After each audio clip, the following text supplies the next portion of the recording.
certo? Então, a lista encadeada, a gente estuda após a lista sequencial, e ela vem como uma proposta de resolver alguns dos problemas da lista sequencial, certo? Então, quando a gente tem uma lista sequencial, deixa eu habilitar aqui o desenho da tela,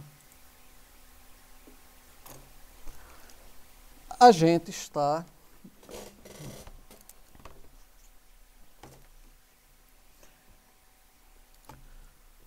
reservando uma área contígua de memória, um array, onde a gente vai estar fazendo o armazenamento dos objetos que a aplicação precisa trabalhar, certo? Isso aí vai trazer alguns inconvenientes. Existem funções que são muito pouco eficientes numa lista sequencial, certo? Por exemplo, se a gente tem alguns elementos na lista e deseja inserir um elemento no início da lista ou no meio da lista, a gente precisa fazer um deslocamento de todos os elementos que devem ocorrer após esse elemento que a gente está inserindo, para poder, entre aspas, né, abrir um espaço aqui onde a gente vai armazenar o elemento novo. Certo? Então, essa ação de fazer o deslocamento de dados, no caso do inserir para a direita, é uma operação que tem um custo computacional elevado se a gente estiver considerando uma lista sequencial com muitos elementos. Certo? A mesma coisa acontece na remoção. Quando a gente vai remover um elemento, se não for o último, a gente vai precisar deslocar tudo do que acontece, todos os elementos que aparecem após aquele elemento excluído, para evitar que a lista fique com esses espaços vagos. Então a gente vai fazer um deslocamento dos dados para a esquerda, certo? Na hora que está removendo. Novamente, a gente está fazendo um deslocamento de dados. É uma operação que tem um custo computacional elevado se a lista possui muitos elementos. Então, o custo computacional dessa operação vai depender unicamente do tamanho da lista. Certo? Se a gente tem uma lista de 1 milhão de elementos, vai inserir no início, a gente tem que deslocar 1 milhão de elementos. Certo? Se a gente tem uma lista com 100 elementos, a gente vai inserir no início, tem que deslocar 100 elementos. Certo? Isso é um comportamento indesejável da lista sequencial. Além disso, a gente tem a definição prévia da capacidade da lista. Na aula passada eu mostrei um artifício que a gente poderia utilizar para fazer com que as listas sequenciais dobrassem de tamanho a cada vez que é esgotado os espaços vagos. Aquilo é um artifício, é um melhoramento, a gente pode chamar dessa forma. Mas não muda o fato de que, para realizar aquela operação de dobrar a capacidade da lista, a gente tem também um custo computacional elevado. Então, listas sequenciais funcionam muito bem quando a gente tem um conjunto de dados estáticos, certo? A gente não precisa estar inserindo ou excluindo elementos com frequência. Então pode ser estático ou pode ser se aproximando do estático. A gente pode ter algumas poucas operações de inserir e remover. Então, nessa situação, a lista sequencial funciona muito bem. E outra característica seria quando a gente tem o conjunto de dados, o tamanho aproximado do conjunto de dados previamente conhecido. A gente não precisa saber exatamente o número de elementos. Mas, por exemplo, se a gente vai fazer um sistema para armazenar os dados de um aluno de uma turma só, a gente vai dizer, não, a turma deve ter entre 40 e 50 alunos, reserva 100, reserva com sobra. Se a gente vai fazer um sistema para armazenar os dados do aluno da universidade, a universidade hoje deve ter, sei lá, na faixa dos 2.000 alunos. A gente coloca lá 10.000 alunos. A gente faz uma estimativa e a gente extrapola aquela estimativa. Porque faltar espaço é algo problemático. Beleza? Mas se a gente vai armazenar uma quantidade completamente imprevisível de dados, não sei, tanto faz. A gente está armazenando 10 ou 10 milhões. Não tenho a menor ideia de qual número vai estar nesse intervalo. Então aí a lista sequencial não vai ser uma boa candidata. Certo? Por quê? Se a gente reserva espaço demais para armazenar elementos de menos, a gente está desperdiçando memória RAM. Memória RAM é um recurso muito importante para o sistema computacional como um todo. Se a gente tem programas que desperdiçam memória RAM, o desempenho do computador como um todo em outras aplicações vai ficar prejudicado, não somente no nosso programa. Certo? Então, se a gente exagera demais, está desperdiçando espaço, está prejudicando o funcionamento do computador. Se a gente é muito econômico, a gente reserva pouco espaço, a gente vai estar correndo um risco maior de faltar espaço para armazenar os dados necessários. Certo? Então, a lista sequencial é uma estrutura mais estática. Ok? Então, para suplantar essas dificuldades, a gente pode trabalhar com a lista encadeada. Uma lista encadeada, a gente não reserva espaço algum na inicialização do programa, certo? E, através da aplicação da alocação dinâmica de memória, como a gente viu na apostila de ponteiro, a gente vai reservando espaço para o armazenamento desses dados à medida do que for necessário. Certo? Então aqui essa lista de exemplo tem dados de 5 animais: pato, cobra, rato, anta e macaco. Certo? Se eu quiser adicionar o elefante, o espaço necessário para armazenar o elefante só vai ser reservado na função inserir. Ok? Se eu quiser excluir a cabra, eu vou excluir aquela informação e eu vou liberar o espaço em memória para que o sistema operacional possa reutilizar aquela área. Eu não vou ficar segurando a alocação estática, ele reserva, ele segura. O sistema operacional não distribui aquela área de memória para mais nenhum outro programa. Na alocação dinâmica, não. Na hora que a gente precisa, a gente solicita o SO.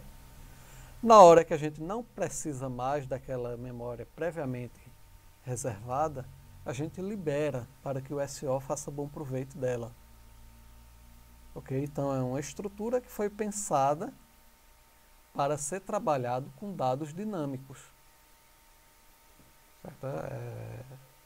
No sentido de vantagens e desvantagens, a lista encadeada é o oposto da lista sequencial. O que é encadeada faz bem, a sequencial faz ruim. O que a sequencial faz bem, a encadeada faz ruim. A gente pode ver como oposto. Não é que uma é melhor que a outra, é que a gente precisa conhecer as suas características, certo? E fazer o bom uso de acordo com a necessidade daquela aplicação específica. Certo, pessoal?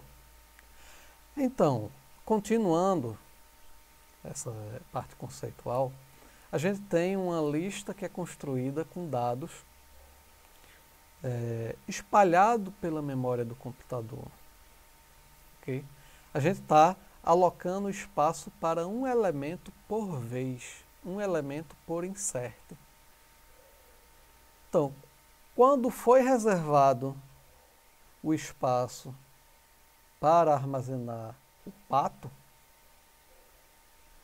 foi reservado espaço para o pato e somente para o pato. Então o SO verificou uma área que estava livre lá, suficiente para armazenar o struct do pato, reservou e entregou aquela área para o programa. Está executando, a gente está fazendo listagens, consultas, não sei o quê, mexendo no programa e em um determinado momento a gente solicita mais um insert. A gente vai inserir a cabra.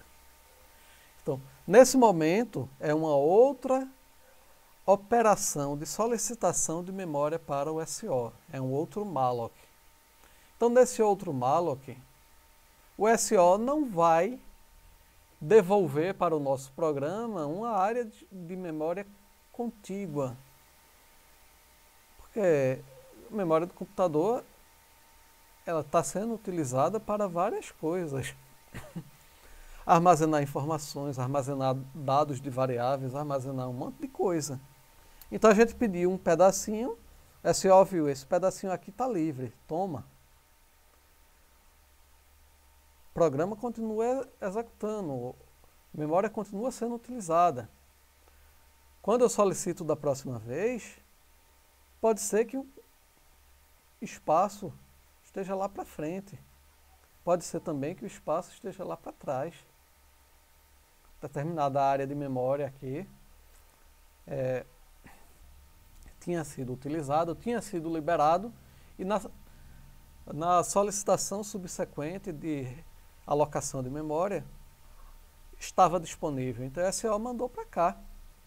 Então os dados estão dispostos de uma maneira que a gente não pode prever. Na lista sequencial a gente sabe que o array na posição 0 está numa posição de memória exatamente anterior do array da posição 1. Eles estão juntinhos. Array da posição 2 e assim por diante. Então, se eu souber que essa posição inicial aqui é a posição 1000 e eu souber que cada bloco do array ocupa 100 bytes, eu vou saber que aqui vai estar na posição 1100. Opa, foi um a mais. Não, tá certo. Esse aqui vai estar na 1200 e assim por diante. Estão em posições previsíveis que a gente pode calcular ou que o computador pode calcular onde é que está. Certo? Isso permite o acesso a partir do índice. Acesso aleatório dos dados. Ok? Aqui na lista encadeada a gente não tem isso. A gente não tem essa previsibilidade de endereço de memória dos elementos. Certo? Isso aí tem uma consequência muito séria. A consequência é, beleza, eu sei que a lista começa aqui. E agora, como é que eu faço para percorrer essa lista? Onde é que está o próximo elemento? Essa informação a gente precisa adicionar. Essa informação é adicionada, a gente faz uma ligação entre os elementos, a gente pode representar graficamente com uma seta. Certo? Pode estar em locais completamente imprevisíveis. Estou dizendo, a lista começa aqui. O próximo desse elemento é esse. A gente segue essa setona aqui. O próximo desse elemento é esse. O próximo é esse. Poderia estar embaralhado de qualquer forma que vocês possam imaginar. Certo? A localização do armazenamento é imprevisível. Ok? Então, por conta disso, cada elemento agora vai ser organizado em duas partes. Esse elemento na lista encadeada recebe o nome de nó. Tem livros mais antigos, principalmente, que chama de nodo. Não sei se é uma tradução antiga. O mais usual é nó mesmo. Agora, se vocês pegarem algum livro que está falando dessa forma, é sinônimo. Certo? Então, um nó vai ser composto por duas informações. A informação que a gente quer armazenar.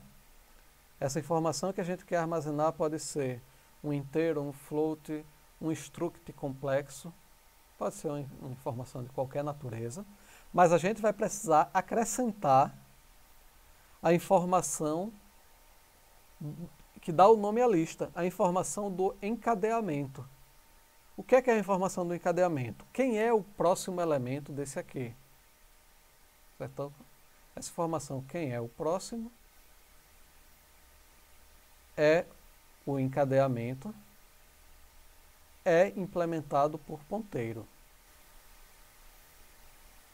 Certo? Então, agora, quando eu for fazer uma listagem dos elementos, eu preciso saber onde a lista começa. Eu vou ter um ponteiro para o início da lista. Certo? Eu só preciso ter o ponteiro para o início da lista. E cada elemento tem o ponteiro para o próximo. Então, através do ponteiro para o próximo, a gente consegue percorrer a lista. Então, a partir do elemento 1, eu imprimo esse elemento, eu processo, eu calculo, eu faço o que eu quiser fazer com ele. E depois, através do ponteiro, eu vou para o próximo. Certo? Aí eu processo, imprimo, faço o que for, e a partir desse eu vou para o próximo. E assim sucessivamente. Até chegar no último elemento que precisa estar devidamente representado. Certo? A gente precisa ter um ponteiro para o início e a gente precisa ter alguma informação. No caso aqui, adotamos o padrão do ponteiro null. O próximo do último é o null. Então a gente tem a informação que a gente precisa para poder parar o percurso da lista. Certo? Alguma dúvida dessa parte mais conceitual? Deixa eu dar uma olhadinha lá no chat se tem alguma coisa.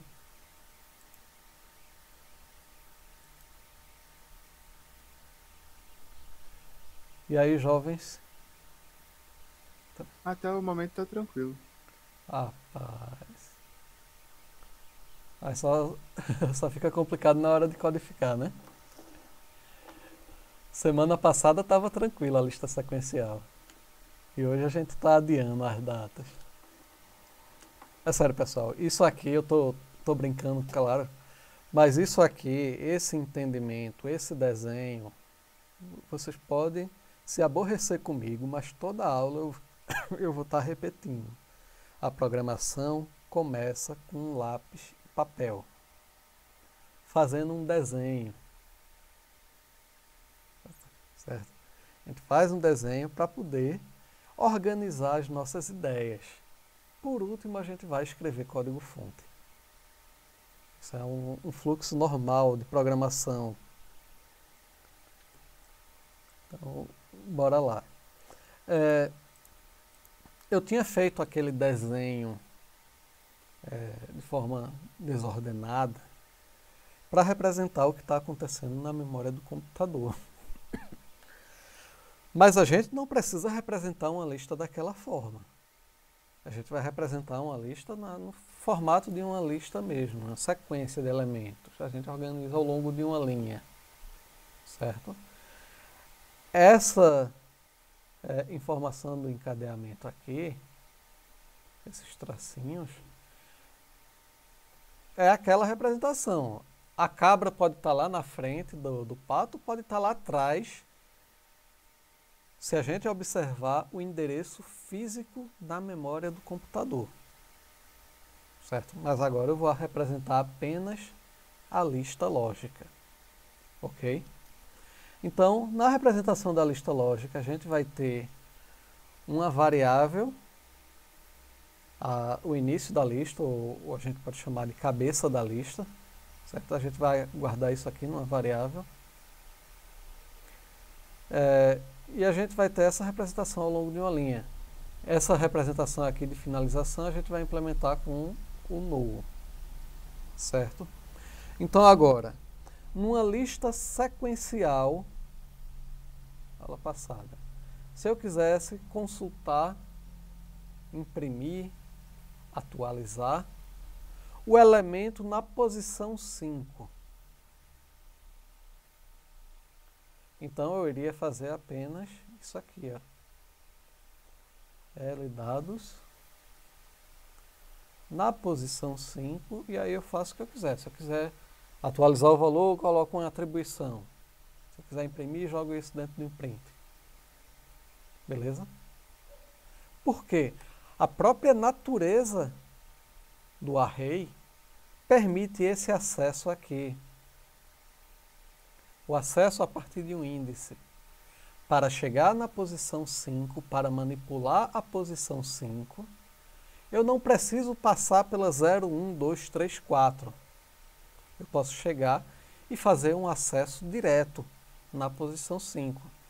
Então aqui recebe também o nome de estrutura que permite o acesso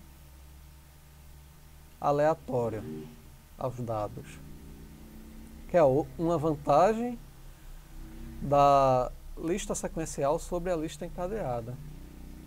Certo? Agora, eu quero fazer a mesma coisa aqui, não vou fazer na posição 5 porque a gente não tem tantos elementos assim. Se eu quiser acessar o elemento na posição 3, uma observação, a gente não está trabalhando com array, a gente não precisa contar a partir do 0. A gente pode decidir que vai contar a partir do 1, decisão nossa. Isso aqui não são índices. É só uma organização mental mesmo.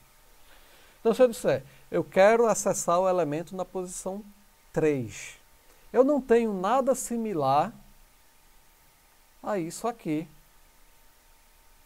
Os dados estão em posições imprevisíveis na memória do computador. Certo? Então, para chegar na posição 3, eu preciso começar na lista, cabeça da lista, e sair seguindo o ponteiro de próximo, fazendo a contagem. Então a gente vai aqui para o início da lista, a gente conta 1, vai para o próximo, 2, vai para o próximo, conta 3, a gente sabe que está naquele elemento desejado, a gente vai imprimir, vai atualizar, vai fazer o que quiser. Certo? Então a gente tem aqui agora uma estrutura que eu não consigo fazer um acesso aleatório, e ela recebe o nome de estrutura de acesso sequencial.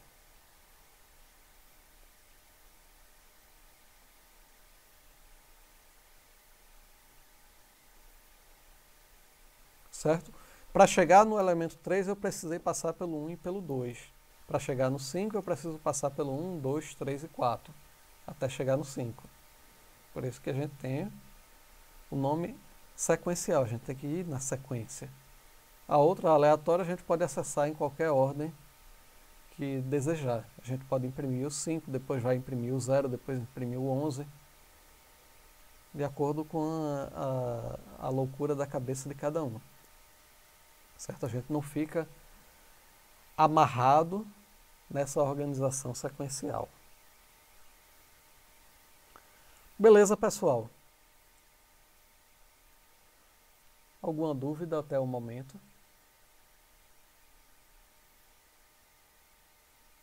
Não? Vamos lá. Código a gente pensa daqui a pouco, depois do intervalo. Agora a gente vai estudar as operações. Então, operação de inserir. Certo? Então, a gente pode ter todas aquelas variações de operação de inserir. Inserir no início, inserir no fim, inserir em ordem, inserir em uma posição qualquer, inserir antes ou após um elemento existente. Certo? Então eu posso dizer aqui, eu quero inserir o porco após o rato. Certo? Então o que é que a gente vai fazer? Eu quero inserir porco após o rato. Eu primeiro tenho que achar o rato. Então, para procurar um elemento, a gente tem aqui ó, a lista. A gente vai utilizar um ponteiro auxiliar, posso chamar de auxiliar mesmo, e a gente inicializa o auxiliar na cabeça da lista. A gente faz uma coisa desse tipo aqui, auxiliar recebe L. Estamos no início da lista. certo? Então a gente vai comparar se a informação armazenada no auxiliar, sei lá, dado, é igual àquilo que a gente procura. No caso, estou procurando rato, mas abstraiam a questão da comparação de string. Certo? Essa questão de igual que não se aplica a string. Estou pensando somente na comparação. Eu vou comparar. Eu tenho o elemento que eu procuro, eu estou com o auxiliar aqui. Certo? O auxiliar recebe o início da lista. Eu tenho o que eu procuro? Não.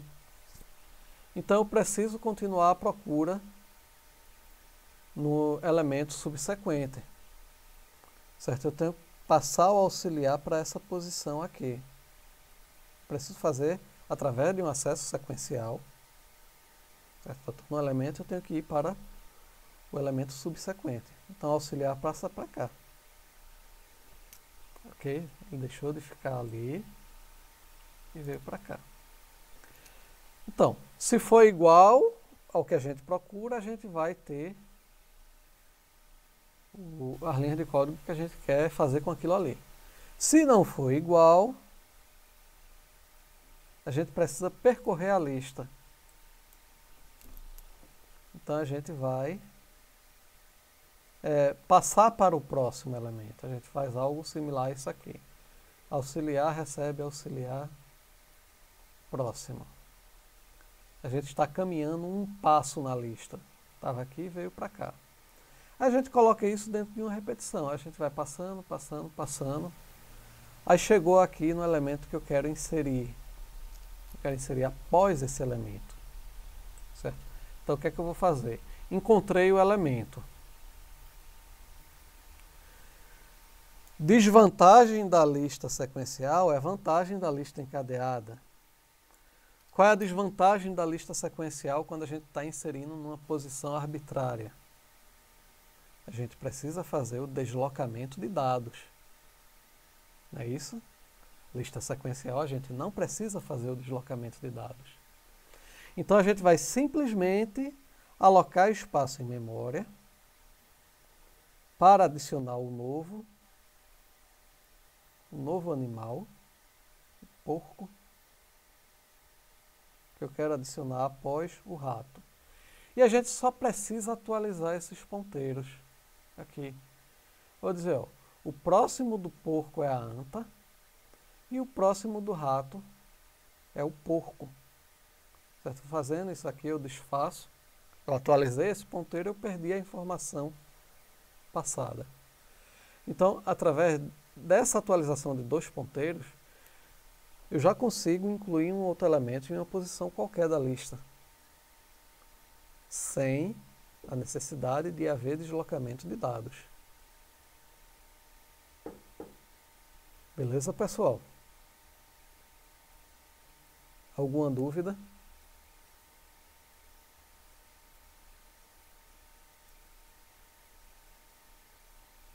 O senhor poderia repetir essa última parte, por favor? Claro. Então, para inserir numa posição, inserir após o rato, a gente primeiro tem que achar o rato. Aí começa numa busca sequencial, onde a gente inicializa um ponteiro auxiliar na cabeça da lista e faz comparações sucessivas até chegar na posição que a gente deseja. Eu quero inserir após o rato, vou comparar até chegar no rato. Certo? A gente faz comparações, vai atualizando os ponteiros, passando para o próximo, chegou aqui. Chegou aqui, eu quero inserir um elemento aqui, entre o rato e a anta. Certo?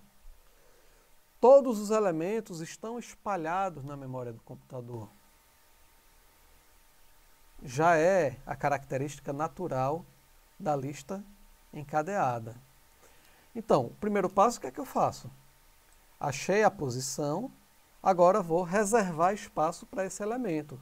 Ele, como todos os outros, vai estar em uma posição imprevisível da memória do computador.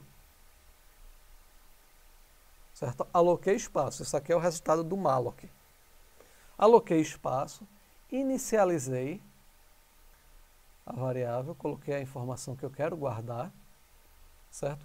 E para essa informação, para esse nó fazer parte da lista, esse nó precisa ter ligação com os elementos,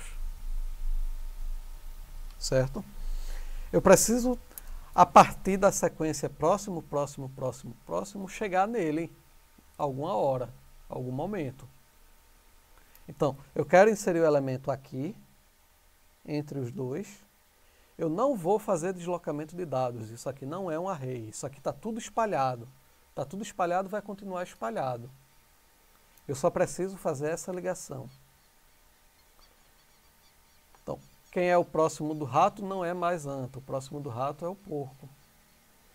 Quem é o próximo do porco é a anta. Certo? E aí a gente já tem esse elemento inserido sem deslocamento de dado. Não ocorre deslocamento de dados. Beleza?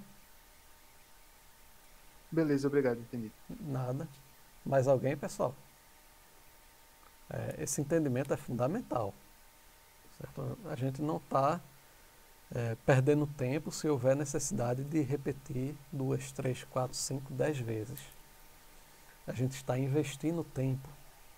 Investimento que vai ter retorno na hora que a gente for programar. A gente precisa estar com essa ideia bem consolidada. Certo? Então, novamente pergunto, mais alguém? Tiago, diga lá. Você que estava reclamando lá no chat que isso é complicado, que não sei o que, pipipi, popopó. Assim, pelo entendimento, parece razoável. O problema é na hora da aplicação. Desse Mas, ponteiro aí, você vai começar a ler todos para você achar a variável que você quer e colocar na frente. Essa é a parte aí que ficou na mão na massa que quebra. mas isso aí é coisa de aluno. Se não estivesse gravando, eu ia falar até uma piadinha. Porque é coisa que botaram na sua cabeça. Que código é difícil. Não é difícil o código. Eu não expliquei nada de código ainda, quase nada de código ainda. Certo? Eu vou dar exemplo, vou explicar algumas funções, vou mostrar como é a linha de raciocínio. Certo? Mas a lógica é o principal. A lógica se aplica a qualquer linguagem de programação. Então a gente precisa ter um conhecimento bem consolidado aqui, para depois pensar na programação. Certo? Então é muito comum um estudante de AED1, AED2, fica vendo essas coisas e a primeira coisa que vem na cabeça é como é que eu vou implementar uma desgraça dessa. Não é verdade? Isso aí eu vou me quebrar lá na frente na hora de implementar. Mas não, esqueça isso aí, rapaz. Esqueça, relaxe. Dê tempo ao tempo. A gente tem tempo de lógica e tem tempo de programação.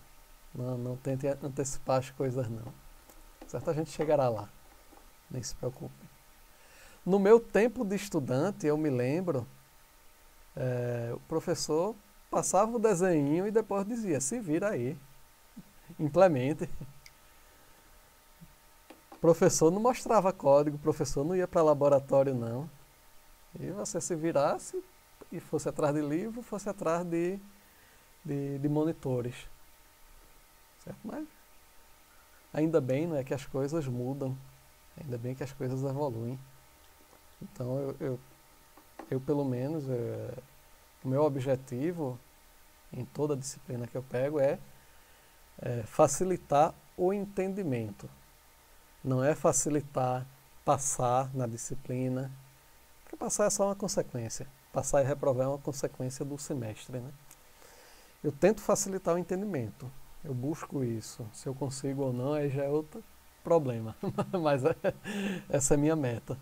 Certo? Então, eu utilizarei de todos os artifícios que estiverem ao meu alcance para ajudar nesse entendimento. Certo? Então, vamos lá.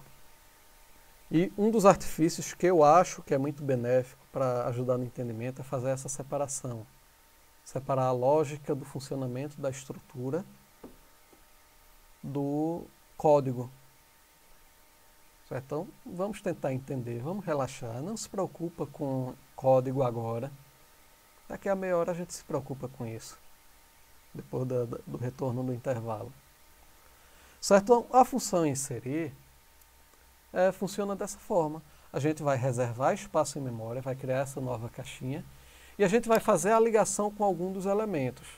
Certo? Se eu quisesse inserir no início da lista, inserir no início da lista é a pior situação possível de uma lista sequencial. Aqui a gente vai simplesmente colocar aqui a formiga no início da lista. A gente vai simplesmente criar ou alocar o espaço e vai fazer a ligação dos ponteiros. Que ligação do ponteiro é essa? Eu preciso atualizar. Ó. O início da lista não é mais no pato. O início da lista vai vir para formiga. E o próximo da formiga é o pato. Então, inserir no início da lista não usa nem repetição. A gente simplesmente cria o elemento e faz a ligação, a atualização de dois ponteiros. Nessa ordem. Primeiro esse, segundo esse. Atualizou esse, pronto. Eu tenho a minha lista com o elemento inserido no início. Inserir no fim, a gente vai, percorre, aí é um problema, né? A gente tem que sair passando, até chegar no fim. Quando chegou no fim, é representado aqui com o null. Isso aqui esse símbolo aqui, o professor deve vir da eletrônica ou da física. Esse símbolo do terra, aterramento, que na linguagem de programação é null, né? Então a gente tem aqui o último elemento representado com um nó, cujo próximo armazena o valor null. A gente vai percorrendo até chegar nele, quando chegou lá, criou o elemento, está aqui um boi. Eu estou inserindo no fim, então eu estou colocando que o próximo é null, certo? E aí eu preciso fazer essa ligação. O próximo do macaco é o boi. Ok? Então, torna-se muito menos custoso, do ponto de vista computacional, fazer essas operações. Por quê? Independente da posição que eu esteja inserindo um novo elemento, eu não vou fazer a operação de deslocamento de dados. Afastar para a direita, para a esquerda, na hora que eu estou inserindo, na hora que eu estou removendo. Certo? A gente já elimina essa parte, que é uma parte relativamente custosa. Ok? Então, se não tiverem mais perguntas a respeito do inserir, a gente pode pensar no remover agora.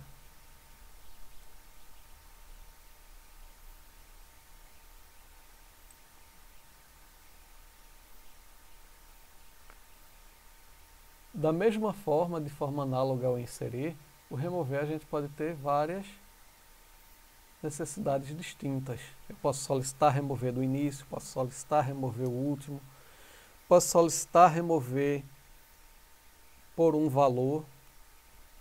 O que eu quero? Eu quero remover a anta. Então vou aqui novamente. Todo processamento é feito a partir do início. A gente vai lá, próximo. Aí chegou aqui. Descobri que o elemento está aqui. Certo? Então, para remover esse elemento, a gente faz uma ligação direta aqui.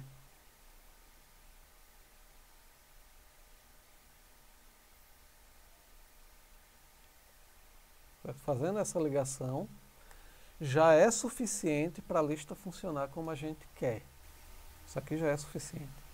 Mas a gente pode fazer melhor e a gente pode fazer o bom uso da alocação dinâmica de memória, que significa liberar o espaço quando ele não é mais necessário. Então a gente libera, faz a ligação direta, pronto, removeu o elemento. não tem deslocamento de dados. Beleza?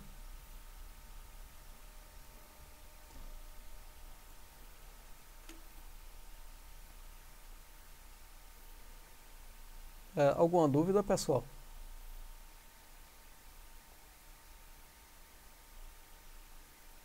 Não? Então, Até agora tá dando para entender. então eu vou acabar começando a codificação antes do planejado. Estava planejado para 8 horas só. É até bom isso, porque a cabeça ainda funciona, né? Acho que depois de 2, 3 horas de aula, é importante. Importante trabalhar dessa forma.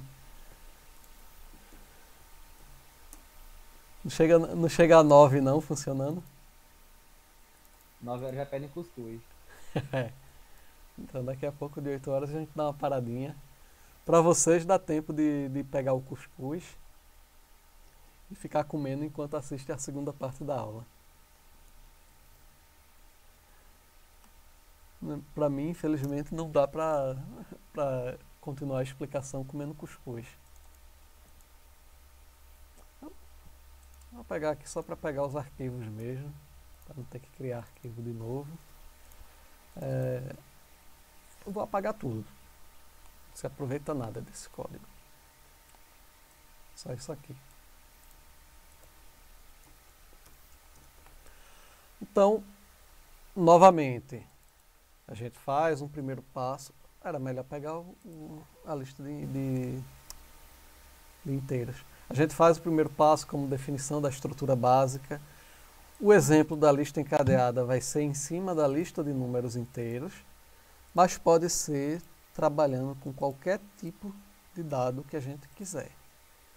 Como era o exemplo lá, a lista de string, como pode ser uma lista de struct complexo. Certo? Então, apagar tudo isso aqui. Só queria pegar o arquivo mesmo.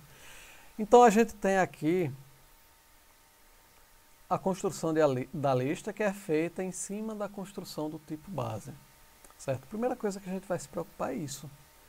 Cada elemento, cada nó, qual é a estrutura dele? Então, aqui, ó, cada nó, cada registro vai possuir um tipo base e vai possuir o apontamento para o próximo, a informação de encadeamento. Certo? Qual é o tipo adequado para o dado? Vai depender da nossa aplicação. Então a gente pode fazer aqui através do typedef para ficar bonitinho. Struct nó. E a gente vai colocar aqui o que é que compõe um registro, não é uma lista. Um registro é composto por um dado,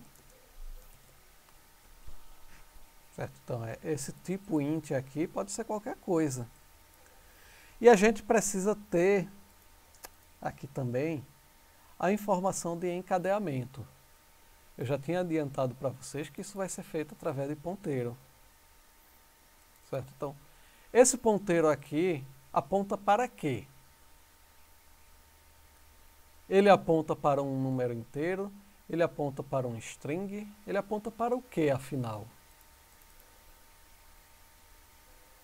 Esse ponteiro próximo.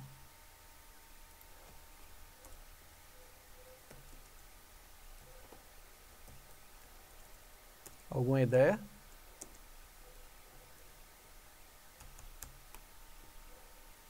Pra int, né? Se o dado é int, ele vai... Ok. Ou- Cada registro, ele está apontando para um outro registro. Ele está apontando para o retângulo inteiro.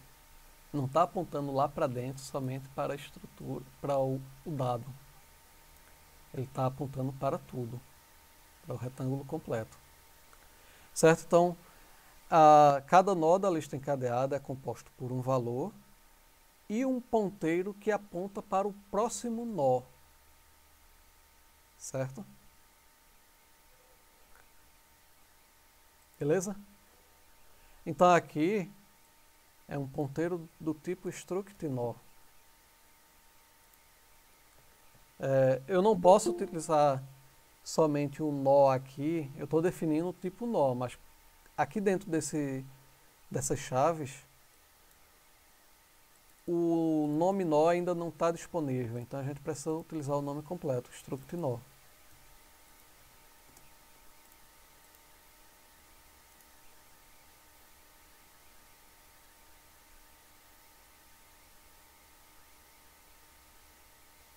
Beleza? Então a gente define o nó contendo um dado e contendo um ponteiro para o próximo nó. Tá claro isso aqui, pessoal? Tá sim, deu pra entender. Beleza. Então, a gente pode fazer uma definição aqui só para ficar bonitinho. Typedef, nó asterisco, lista. O que é que eu estou dizendo? Uma lista é um ponteiro para um nó.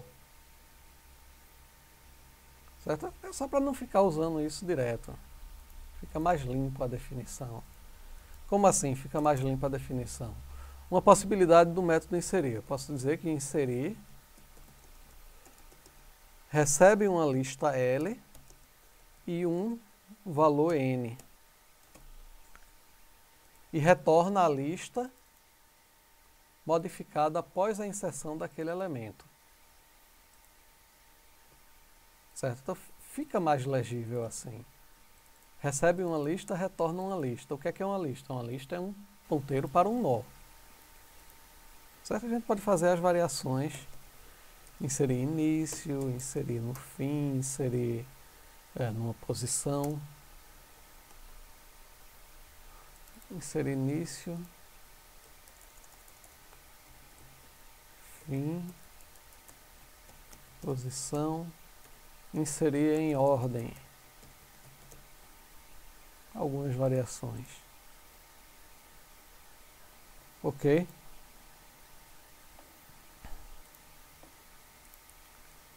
Aí eu vou lá na minha lista.c, também eu vou apagar tudo, ou quase tudo. Deixar que eles incluem ali que pode ser útil. E vou implementar essas funções aqui.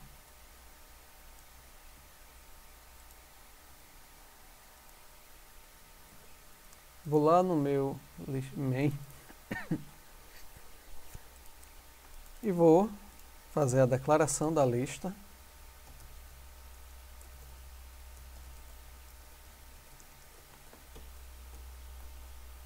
Certo? Declarei minha lista aqui. Isso aqui não é necessário numa lista sequencial. A inicialização da lista. Tá feio esse lista, viu? A inicialização da lista, basta fazer isso aqui. Por isso que eu não fiz uma função.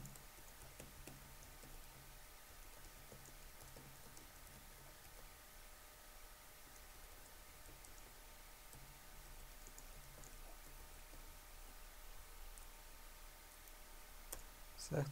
Função exibir a gente pode deixar também. Função void exibir.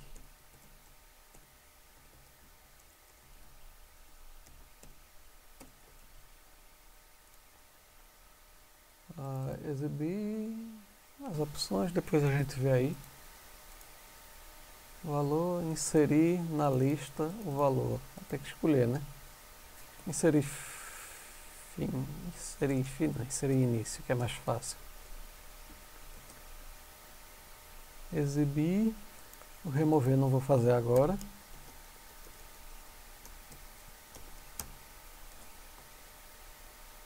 Deixa eu ver se isso está compilando com tanta modificação.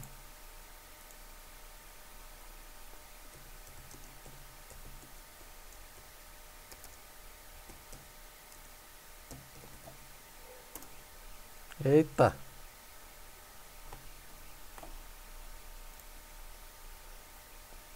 Isso que dá copiar e colar. Ainda está faltando chave por aí. Lista, lista, lista. Tem mais algum lugar? Acho que não. Tem o exibir.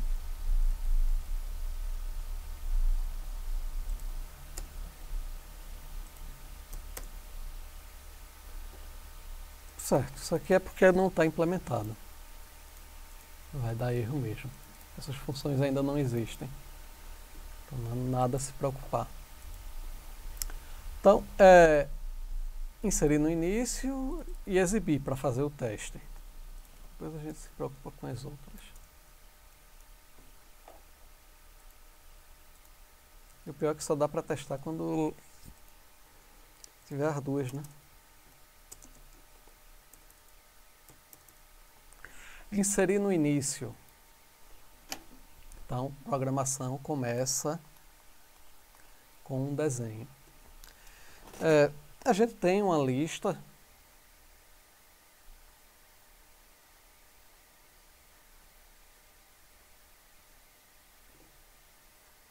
de um tamanho arbitrário qualquer e a gente quer acrescentar um elemento aqui.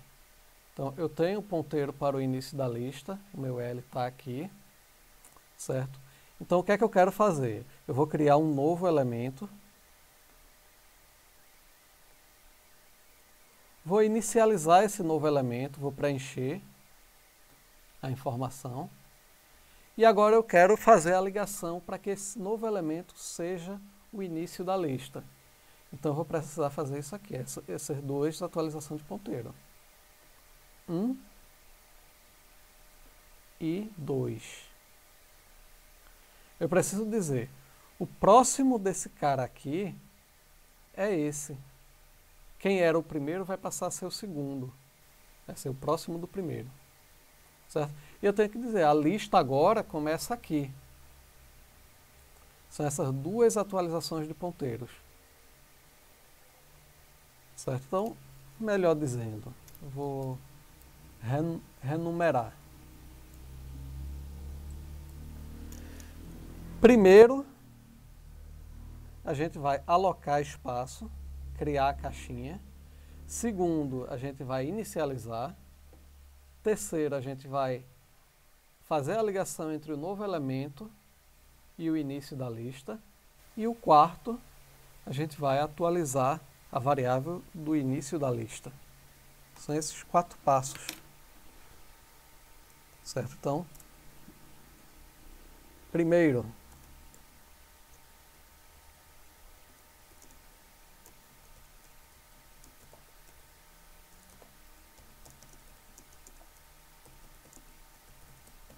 alocar espaço para o novo elemento. Então, a gente vai precisar de uma variável, pode ser novo,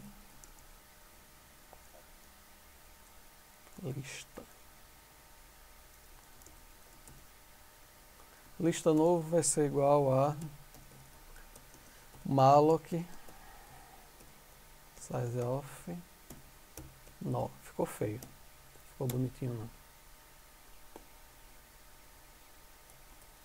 Aqui fica mais bonitinho se colocar nó asterisco.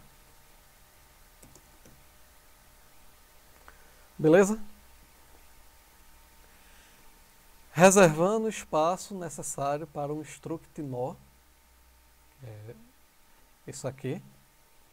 Eu estou utilizando somente a palavra nó em vez de struct nó por conta do typedef. Typedef eu dei esse nome aqui a essa estrutura aqui.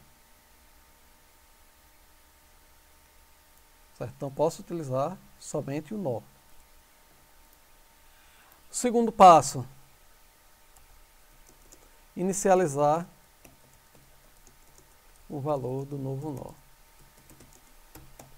Então, supondo que eu estou adicionando o elemento 10, eu quero que o 10 venha para cá. Certo? Qual é o código que eu vou colocar aqui?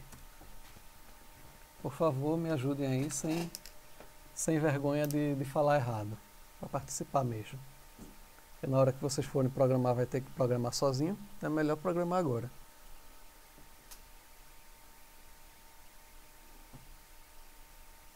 Eu quero pegar esse valor aqui e guardar no espaço correspondente desse novo.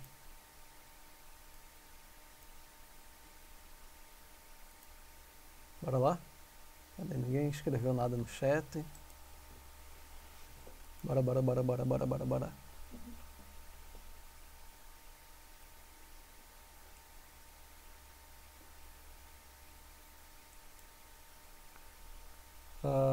Tô em dúvida agora. Vocês estão sem saber ou tá sem querer participar?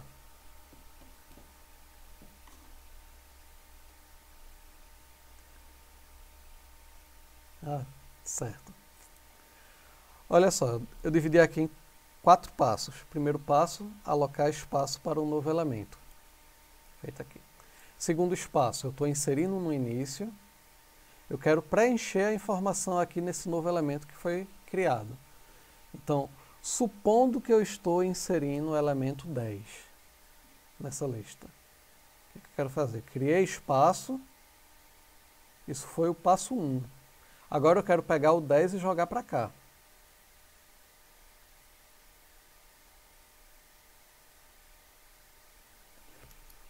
Certo? Eu quero saber a linha de código que faz isso.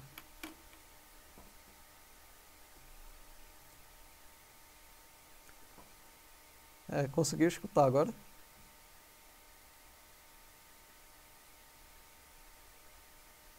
Beleza.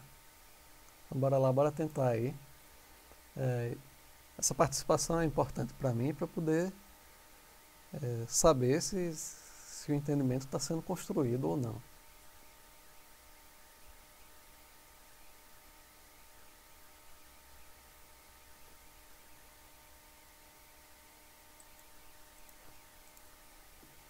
Opa, acabei fazendo besteira, sem querer.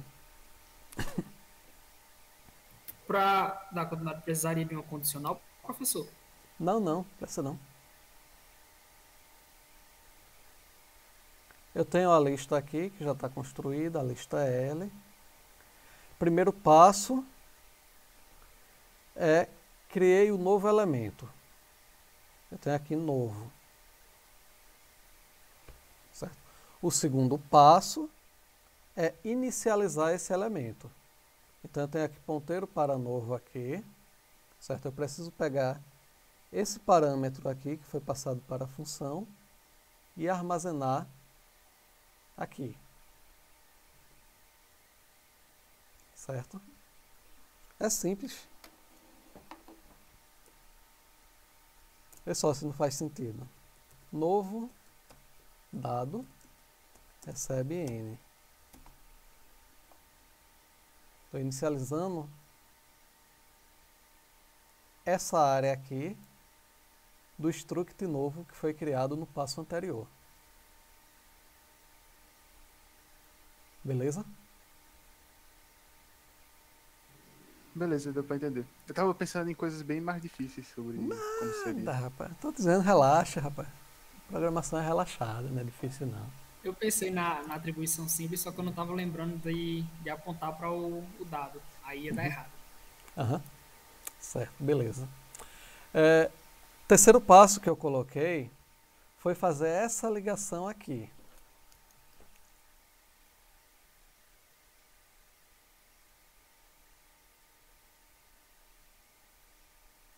Eu quero fazer essa ligação. Certo? Então, quem é esse pedacinho? Aqui. Eu tenho aqui dado. Eu tenho aqui proxy. O próximo. Certo? Eu preciso atualizar, agora eu preciso setar esse cara. Eu tenho que fazer apontar para o início da lista.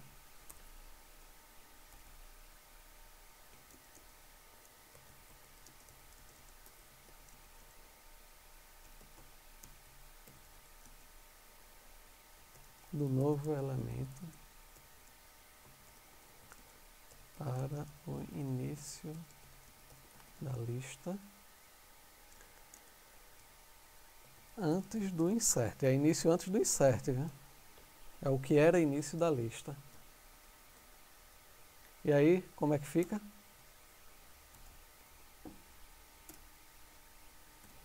Pensar simples também é simples.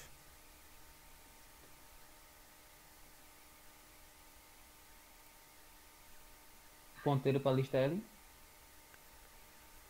Agora em código mesmo. Como é que eu vou escrever aqui?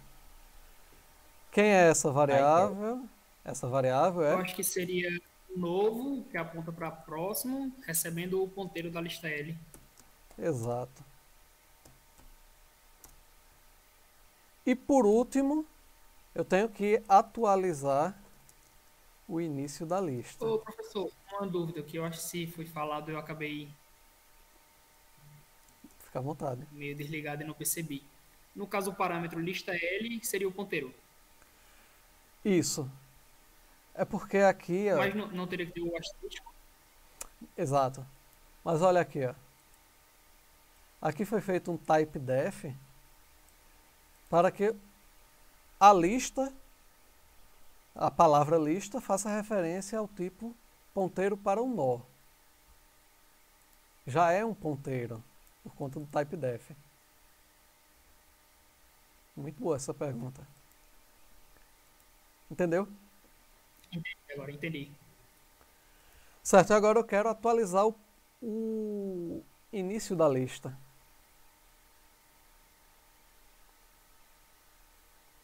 Aí lista recebe novo. Você recebe novo. Eu não sei se vai funcionar não, viu? Isso aqui acho que é um ponteiro para ponteiro. Mas veja só. Atualizar o início da lista, a gente manda um return. A função recebe uma lista, recebe um valor e retorna... Opa, fiz errado. Retorna o início da nova lista. Retorna uma lista atualizada. Mas Certo? nesse caso, se fosse uma função do tipo void, por exemplo, poderia fazer da outra forma, como eu tinha dito. Aí, se fosse uma função do tipo void, a gente teria que trabalhar com ponteiro de ponteiro, certo? E aqui a gente faria através do operador de indireção. Asterisco L recebe novo. Se isso aqui é um ponteiro para ponteiro, então isso aqui vai ser dessa forma também. Eu acho mais complicado. Eu tava pensando na função dessa forma aí mesmo, não da que você tá fazendo. Mas eu acho que assim, ponteiro é um negócio que o pessoal tem dificuldade, e aí trabalhar com ponteiro para ponteiro é uma dificuldade de dificuldade. Eu só coloco esse tipo de código quando eu não tenho escolha. Eu prefiro não trabalhar com ponteiro para ponteiro. Mas a questão do raciocínio está perfeita, né? A ideia está perfeita. É só questão de detalhe de programação mesmo. Certa atualização através do return. Então, se a atualização da lista está sendo feita através do return, isso aqui vai ter um impacto na chamada da função. Aqui, ó. Quando a gente for fazer a chamada da função, não tem mais sentido lista cheia. A gente vai modificar para isso aqui, ó. Lista recebe, inserir no início da lista.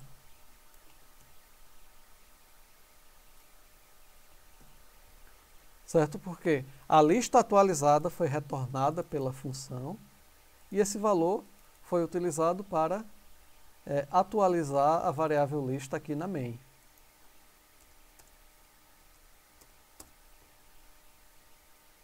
Beleza?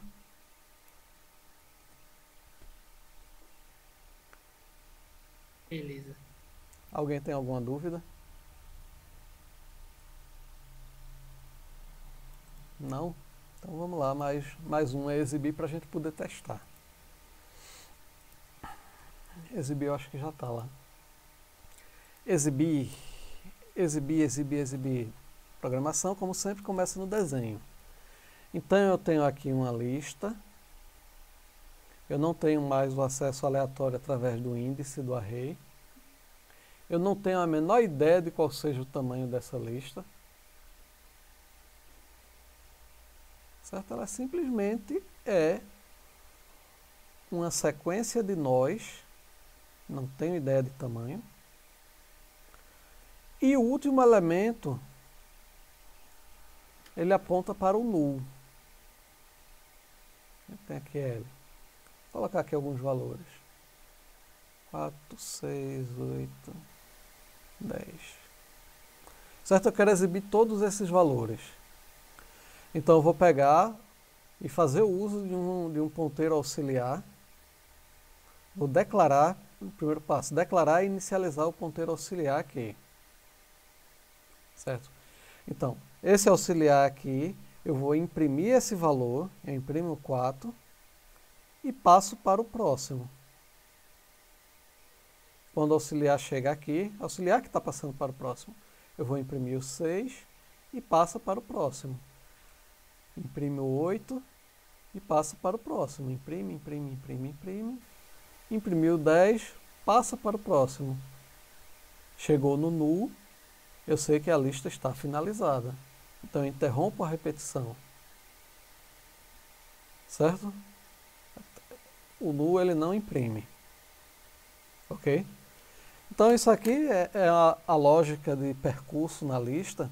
E essa lógica de percurso na lista pode ser aplicada para qualquer função que vai manipular essa lista. Se eu quero procurar um elemento, eu faço o mesmo percurso sequencial. Em vez de estar jogando prints, eu estou simplesmente comparando o valor se é o valor procurado.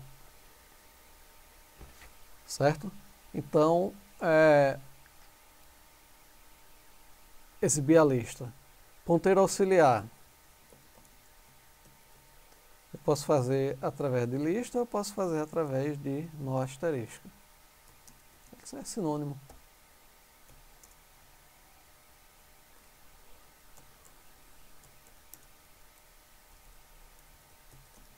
Declara e inicializa um ponteiro para o início da lista. Enquanto ainda existir elemento,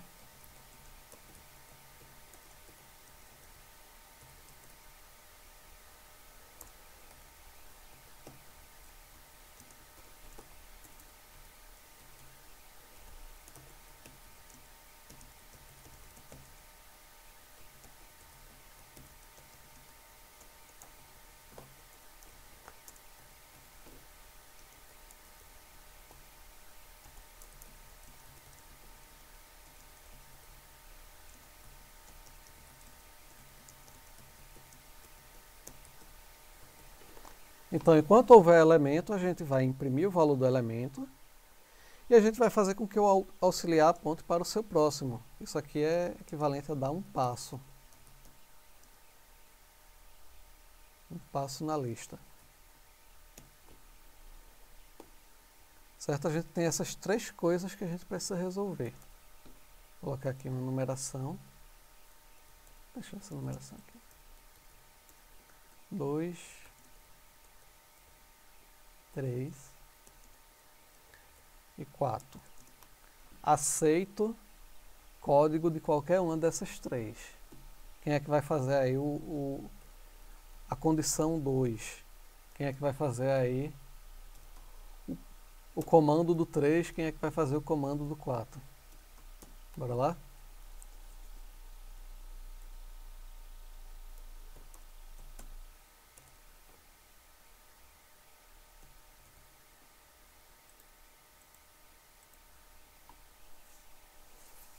Quem é que está por aqui ainda? Eduardo, Guilherme, Rodrigo, Tiago, Vitor. As 5 pessoas. Tem 3 linhas de código.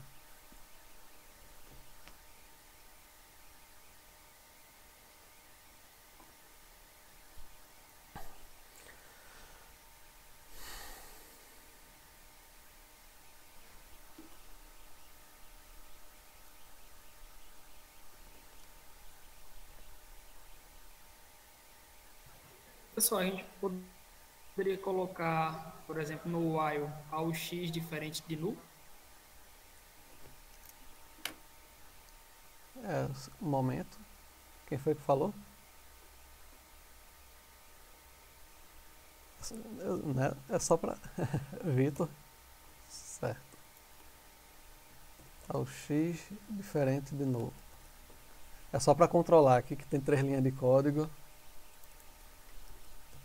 para 5 pessoas. Perfeito, Vitor. Exato. A gente vai... eu estava desenhando aqui para dar essa dica, né? A gente está percorrendo com o auxiliar. E a minha condição de controle é exatamente essa. Quando a gente chega aqui no null, terminou a lista. Então, ótimo. Enquanto o auxiliar for diferente de null, a gente tem aqui imprimir o valor que está apontado pelo auxiliar. Então a gente vai colocar aqui um print, obviamente, né? Colocar entre colchetes para ficar bonitão. %D. O que é que eu vou imprimir aqui?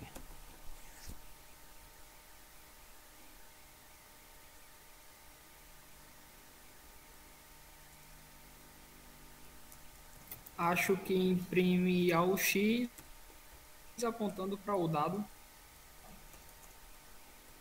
Ao X dado. Correto.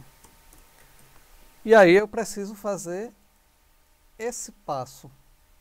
Eu estou com o auxiliar aqui, eu preciso dar um passo adiante. Em outras palavras, eu preciso atualizar o ponteiro auxiliar. Certo? Então a gente tem uma atribuição. Ao X recebe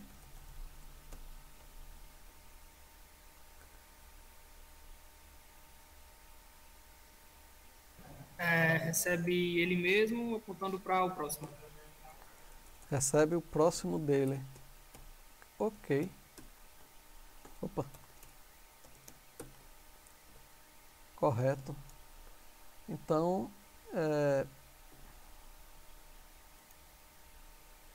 os demais estão acompanhando? Está entendendo? Certo. Participar também, né, Tiago? Né? Todo mundo. Ajudar aí. Isso faz uma diferença enorme, viu? Quando vocês se virem sozinhos. Não fique só acompanhando, não. Tente agora.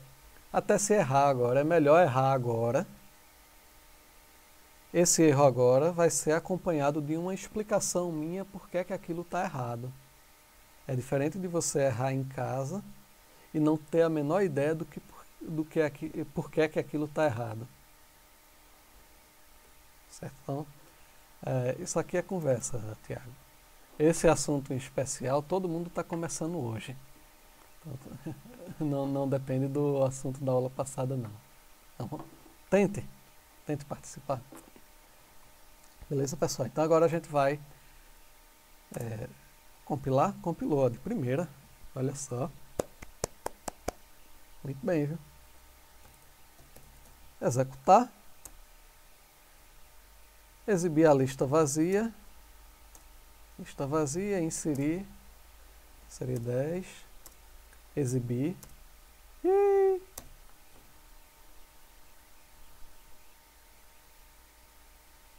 E agora, hein? Uma ótima oportunidade, sabe de quê? Da gente utilizar a ferramenta de debug. Eu tinha dito que em algum momento a gente ia precisar dela. Valor tal. Inserir no início, lista. Lista foi inicializada, beleza. Até aqui tudo bem.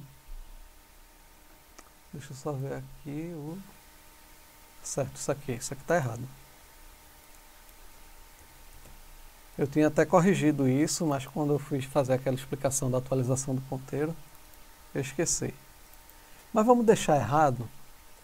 Vamos deixar errado porque eu quero mostrar como utilizar a ferramenta de debug.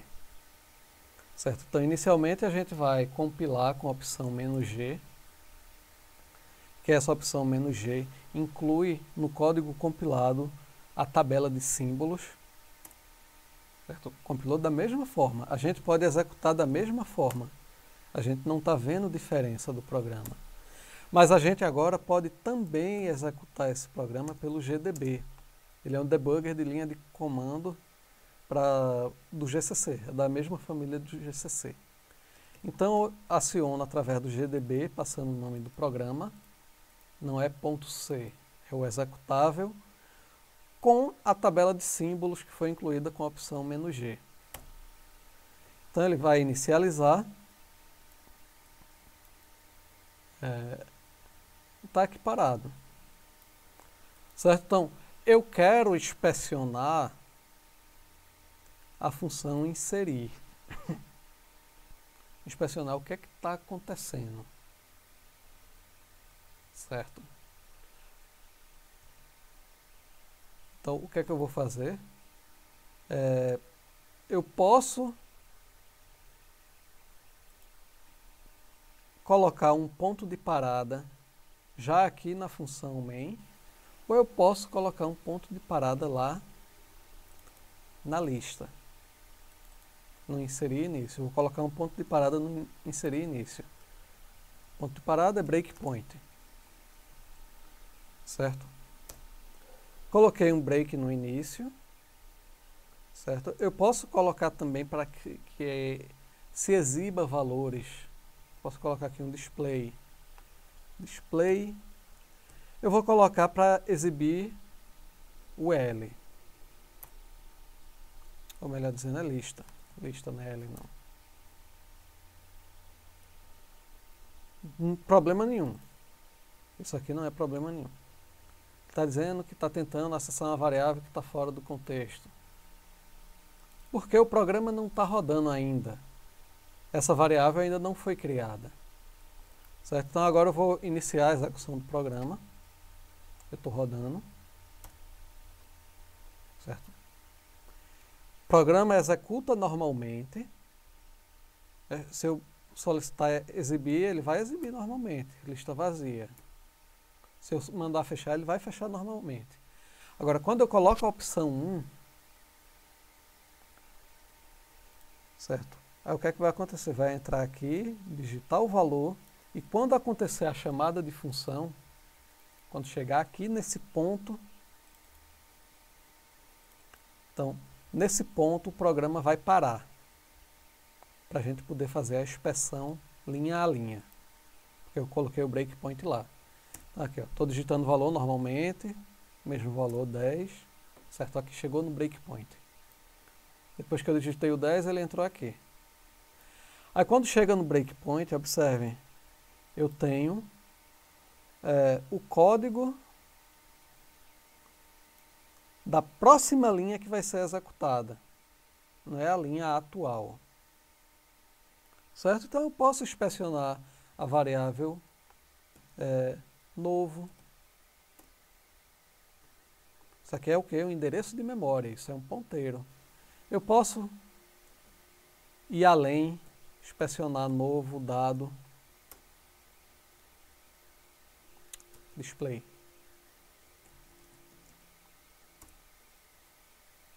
Certo? Ainda não foi inicializado. E agora eu vou executar o passo a passo.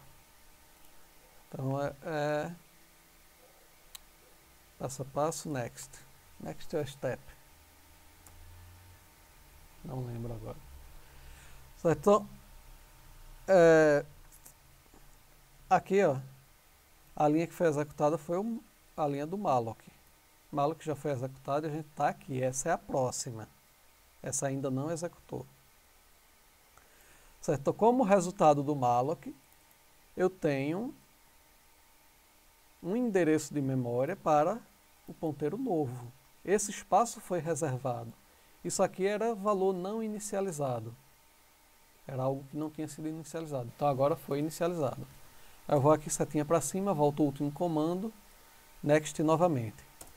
A gente observa, o 10 foi para o lugar certo. Ok? A gente continua. Vou colocar um display aqui também do novo próximo.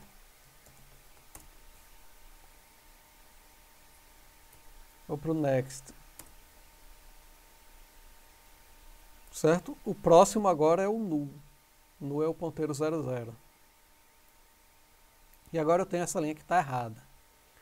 Eu tenho esse return L aqui. Era para ser return novo. Eu criei o novo elemento. Esse novo elemento vai ser o início da lista. Mas eu troquei. Eu coloquei a variável errada. Então eu vou dar um next aqui. Para onde é que está agora? Aqui, ó, o fecha-chave. Fecha-chave está finalizando a função para voltar para main.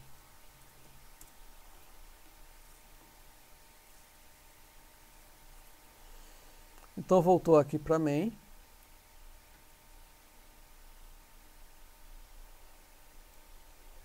Certo? E nesse retorno do main aqui,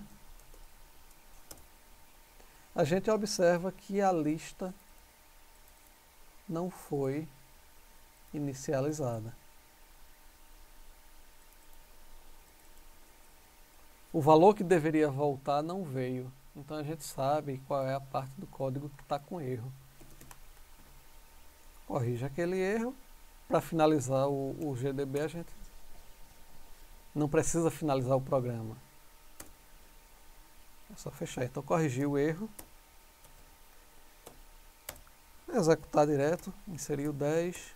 Exibir, ver se está funcionando agora. Agora foi. Inserir o 20.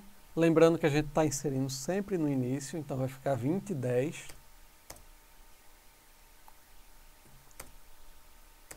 Certo? Inserir o 30. 30, 20 e 10. Fechar o programa. Opa. Fechar o programa. Não. Ctrl C fecha na ignorância. A opção 99 vai entender porque é que não funcionou. Beleza, pessoal? Alguma dúvida? Na parte do next, se eu tinha falado que apertar a setinha, era só digitar next e dando um enter para ele mostrar a próxima linha até descobrir o erro. Ah, você pode sair digitando. Eu disse que tem o atalho da setinha. Se você coloca a seta para cima, você volta para o último comando já digitado. Pra não precisar escrever next de novo. Eu tinha entendido só o next e depois a seta. Eu fiquei sem entender também nessa hora. Não. Next e enter. Ou fica na setinha. Seta para cima, enter. Seta para cima, enter. Para sair passo a passo. É muito importante. Muito importante utilizar o GDB, dominar o GDB, porque ele vai ajudar demais a encontrar os erros. Certo? Então, vou colocar outro erro aqui. Por exemplo, se eu não inicializar a lista, esqueci de inicializar, o que é que acontece? Existe compilador que faz a inicialização de variáveis. Existe compilador que não faz. Na linguagem C não é definido o que ele tem que fazer. Olha aí, falha de segmentação. O meu compilador não fez a inicialização. Certo? Esquecendo um detalhe desse aqui, quebra tudo. Certo? Ele nem roda. Esse erro aqui é o erro que vocês vão ver com mais frequência na disciplina de AED1. Falha de segmentação de memória. Falha de segmentação de memória, com certeza, é um erro associado à ponteira. Então, se eu tivesse que chutar, eu chutaria sempre. Falha de segmentação de memória, esqueceu de inicializar algum ponteiro. Certo? Esquece isso aqui. Esquece isso para ver o que é que acontece.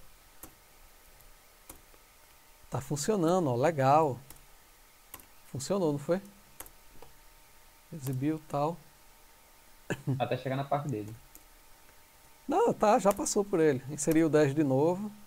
Inseri agora o 20. Certo? Agora exibir. Cadê o resto? Coloquei 10, 10, 20. Era para ter 20, 10, 10. Na parte do próximo que anulou, ele só mostra o último que ele digitou. Aham, porque a gente não está ligando esse elemento novo à lista que já existia Na lista. anteriormente. O meu compilador, ele inicializou esse próximo aqui, viu? Mas poderia ser que ele não inicializasse. Isso aqui ele está indo como null. Não está funcionando, mas também não está dando falha de segmentação. Poderia ter dado falha de segmentação na hora de exibir. Então, qualquer detalhezinho de ponteiro, ele joga uma falha de segmentação na cara da gente. Beleza? Vocês vão ver isso aí. Não precisa acreditar em mim, não. Isso aí é de certeza. Ninguém passa por AED1 sem dar de cara com falha de segmentação de memória. Então vou dar uma paradinha aqui.